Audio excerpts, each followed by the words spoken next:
And the West Bengal Chief Minister Mamata Banerjee today expressed her intention to visit the riot-torn district of Murshidabad and tour the affected areas in first week of May. She announced a compensation of 10 lakh rupees and also assured that the culprits will be booked for riot and arson. The West Bengal government has also decided to shoulder the expenses for the education of the children, and all the steps will be taken to ensure the rehabilitation of the locals in Murshidabad and Dhulia.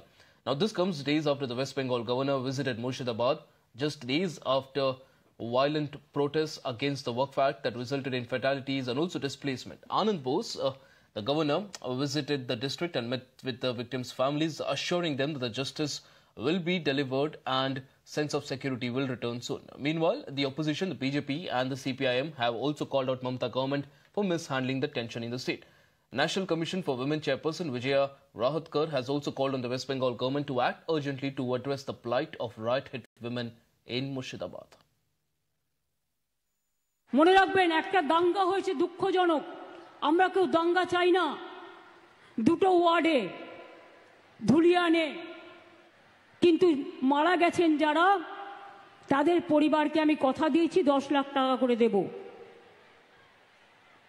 তাদের বাচ্চাদের পড়াশোনার দায়িত্ব আমাদের এমপিরা বলে এসেছে দরকার হলে গভর্নমেন্টও নিতে পারে তাদের বাড়ি যাদের ভেঙে গেছে বাংলার বাড়ি হবে দোকানদারদের ক্ষতি হয়েছে সেটা আমরা সার্ভে করছি আমি মে মাসের ফার্স্ট উইকে যাব আমি তখন গিয়ে বাদবাকিটা দেখে করে দিয়ে আসব।